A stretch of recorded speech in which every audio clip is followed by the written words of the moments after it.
اب اس میں جیسا میں نے عرض کیا کہ گناہوں سے پرہیز، اس میں آج کل جو دو بہت بڑے فتنے ہیں، ان دو فتنوں کی طرف بندے کو آج کل خاص طور پر خوب توجہ دینی چاہیے۔ ایک نگاہ کا فتنہ اور ایک زبان کا۔ نگاہ کا فتنہ یہ جس میں بڑے بڑے مبتلا ہیں کہ پہلے نگاہ فحش قسم کے مناظر پہلے دیکھنے کے لیے آدمی کو اللہ بچائے سنیماؤں میں جانا پڑتا تھا۔ اب گھر گھر ہی نہیں، ہر ہاتھ میں سنیما موجود، ٹیلی فون کی شکل۔ اس کا نام رکھا ہے اسمارٹ فون۔ اسمارٹ کے معنی بڑا خوبصورت اور بڑا عقل مند فون، اور اس کے اندر جو ہے جہنم کے انگارے سے دہک رہے ہیں۔ تو زبان کا جو فتنہ ہے یہ اس دور کے بڑے عظیم فتنوں میں شمار ہے، اور اللہ بچائے بڑے بڑے مبتلا ہو جاتے۔ تو میرے بھائیوں، اور بہت ہی لجاجت کے ساتھ عرض کرتا ہوں کہ اپنے آپ کو اور اپنی اولاد کو اس نگاہ کے فتنے سے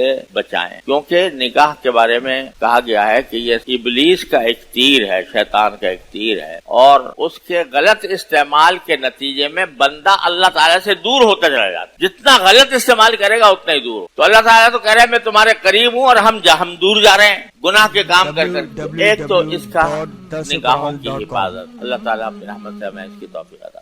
دوسرا ایک بہت بڑا فتنہ ہمارے دور کا وہ ہے زبان کا۔ زبان اللہ تبارک و تعالیٰ نے ایسی چیز عطا فرمائی ہے کہ اگر ہم چاہیں تو اس کے ذریعے جنت کے خزانے اپنے نامہ اعمال میں ڈال سکتے۔ زبان سے اللہ کا ذکر کر لیا، سبحان اللہ ایک مرتبہ کہہ لیا، ایک مرتبہ سبحان اللہ کہنے سے بھی نامہ اعمال کا پلہ بھر جاتا، ہر اللہ کے ذکر کے ساتھ۔ تو اللہ نے یہ نعمت اس لیے دی ہے کہ ایک سیدھی سچی بات ہم دوسرے تک پہنچا دیں، اپنا معافی ضمیر دوسرے پر واضح۔ جن کو یہ نعمت میسر نہیں ہے ان سے دیکھو ان کے اوپر کتنی بے چینی ہو، لیکن اللہ نے ہمیں یہ نعمت دے دی۔ اس کو غلط استعمال اس کا کیا ہے کہ جھوٹ بولنا، خلاف واقعہ بات کہنا، یا غیبت کرنا، یا بہتان لگانا، الزام لگانا کسی کے اوپر بغیر کا۔ اور جھوٹ کی ایک شکل یہ بھی ہے، جھوٹ کی ایک شکل رسول کریم سرور دو عالم صلی اللہ علیہ وسلم نے ارشاد فرمائی کہ کفا بالمرء کذبا ان یحدث بکل ما سمع۔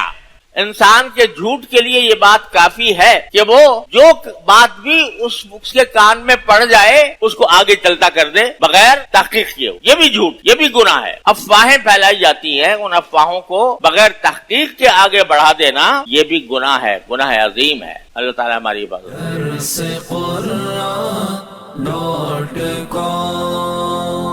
www.darsequran.com